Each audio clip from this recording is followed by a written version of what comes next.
Yo tout le monde, c'est Chalet Concept. Aujourd'hui on se retrouve pour une nouvelle vidéo. Donc je vais vous présenter mon Lada Niva, donc mon projet de Lada Niva. Donc j'ai acheté ce Lada Niva 500 € pour être honnête avec vous. Donc il y a un petit peu de mécanique à faire, je l'ai touché pas très cher justement pour pouvoir bricoler un peu.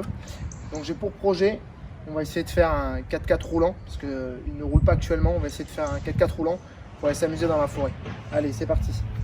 Donc voilà les amis, l'intérieur de mon Lada Niva donc est en cours de restauration pour l'intérieur. Donc les sièges, je les ai, donc il n'y a pas de problème. On est en train de les refaire, donc c'est normal.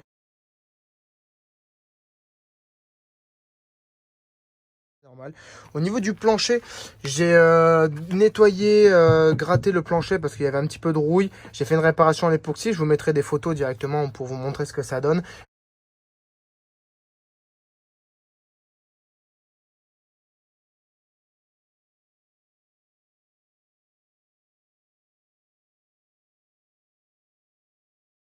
J'ai recouvert de plaques insonorisation goudronnées qu'on chauffe au décapeur thermique afin de les thermoformer. Et vous voyez que ça fait plutôt un rendu plutôt pas mal. Donc par la suite, on va mettre de la moquette dedans pour que ça fasse vraiment un plancher beaucoup mieux, quoi. Pour ce qui est du parti tableau de bord, donc j'ai seulement refait le volant. Donc j'ai acheté un couvre-volant AliExpress que ma maman a gentiment refait correctement. Parce que de base c'est un cuir noir mais qui était un petit peu abîmé, donc j'ai pris le temps aussi de repeindre du coup la partie volant en gris. Et après pour ce qui est du compteur, globalement on restera dans cette configuration avec un grand nettoyage du pavillon qui avait été fait. Je vous mettrai également les photos de anciennement comment c'était.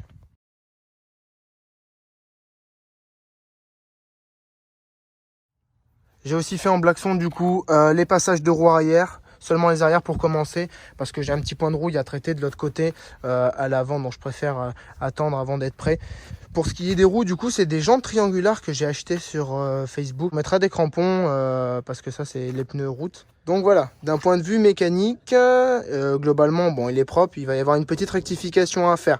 On va déjà commencer par faire un réglage culbuteur, une bonne vidange, le joint de couvre-culasse, donc qui se trouve juste ici. En fait, ça sointe beaucoup au niveau de l'huile, donc déjà commencer par ça. On va faire les bougies, une vidange complète, un gros coup de propre. On va bien évidemment restaurer ce moteur parce qu'il a quelques défauts, notamment au niveau de la pompe mécanique. Là j'ai remarqué qu'il y avait une légère fuite qui se trouve juste au niveau des joints. Donc j'ai vu qu'il existe de kits de réparation. Donc par la suite je vais m'y pencher dessus parce que voilà, il tourne pas très bien. Il va falloir faire un nettoyage carburateur avec des joints, tout ça, pour qu'il puisse rouler fiablement. Bon voilà la partie carburateur, donc j'ai une petite fuite sur cette pièce là, je vais voir si on peut commander la petite membrane et on va refaire tous les joints là au niveau du carburateur, tout ça. Donc voilà les amis, je vais vous expliquer un petit peu le pourquoi du comment donc ce véhicule ne roule pas. C'est tout simplement parce que j'ai le récepteur d'embrayage qui est grippé.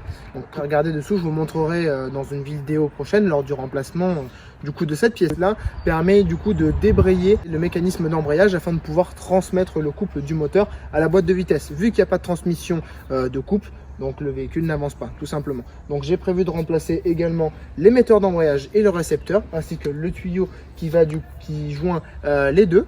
Donc ça je vous montrerai tout ça dans une prochaine vidéo. Donc pour le tour de carrosserie complet, pas spécialement de rouille perforante sur la caisse, elle est quand même en super bêta. Bon, il y a 2-3 petits trucs là sur la malle ici ainsi que ici. Après sur l'autre côté c'est relativement propre quand même. Par la suite je vais sans doute songer à faire une peinture Raptor. J'ai vu que c'était intéressant au niveau des prix, tout ça. Donc s'il y a des personnes qui en ont déjà fait sur 4x4 voitures, vous pouvez me dire dans les commentaires aussi votre ressenti, parce que moi de ce que j'ai vu c'est pas spécialement très cher, c'est accessible et c'est pratique au niveau du rendu, c'est plutôt propre. Donc voilà les gars, je vous ai pas parlé au niveau des pièces. On pensait avoir du mal à trouver ces pièces et Guillaume m'a conseillé le site Tout le Niva. Donc c'est un marchand français qui vend du coup toutes les pièces de la Lada Niva. Donc là où j'ai passé ma grande commande, je vais vous montrer un petit peu toutes les pièces que j'ai commandées. Donc déjà pour l'entretien, le filtre à air, pour la remise en état de tout ce qui est train avant, direction complète, les biellettes tout complet, le boîtier de direction parce qu'il fuyait dessous, il y avait beaucoup de jeux donc je prends pas le risque, les flexibles de frein avant, les flexibles de frein arrière, j'ai pris le filtre à huile, le maître cylindre, le récepteur d'embrayage. Voilà, j'ai eu 13 articles, j'en ai eu seulement pour 320 €. finalement pour remettre en état le Lada. On devrait être pas mal pour qu'il puisse être roulé. Donc je trouve que c'est quand même très honnête.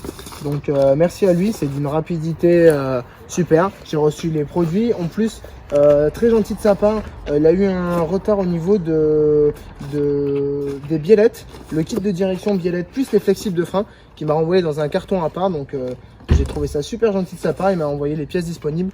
Donc déjà, merci à lui. Parce que ça va pouvoir m'aider pour remettre en état mon Lada Niva qui en a grandement besoin. Voilà les amis, donc le projet de ce Lada, donc principalement c'est de le remettre propre, que je puisse m'en servir pour aller dans la forêt m'amuser, etc. Le but, voilà, c'est ça.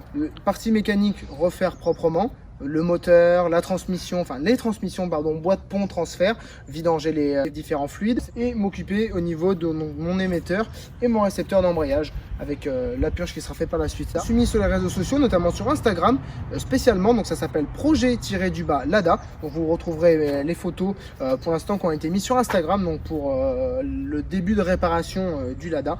Par la suite, je vais essayer de vous faire un maximum de vidéos sur la remise en état donc du moteur, de comment je remonte, du projet global pour que vous puissiez aussi vous faire sous forme de tutoriel. Je vais vous montrer comme quoi la mécanique est simple et c'est adapté à tout le monde. Il faut un minimum d'outillage et vous verrez, c'est super simple. Voilà les amis, donc la fin de cette vidéo, j'espère que ça vous aura plu. Comme d'habitude, vous mettez un petit commentaire, positif ou non, je suis bon à apprendre, il n'y a pas de problème. Donc voilà, on se retrouve pour une prochaine vidéo où on va avancer sur la bestiole. On va essayer de faire un maximum pour le rendre clean et on va attaquer tout ce qui est moteur, boîte, tout ça. On va se mettre à fond dessus et on va continuer. Allez, c'est parti les amis, à bientôt, ciao.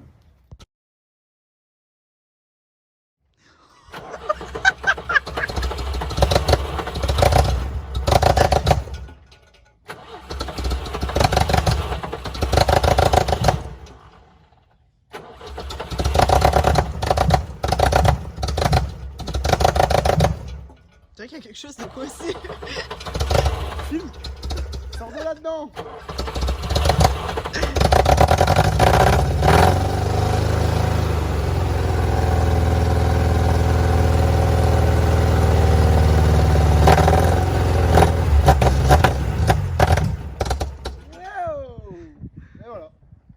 C'est bon? N'y va partout, n'y va nulle part.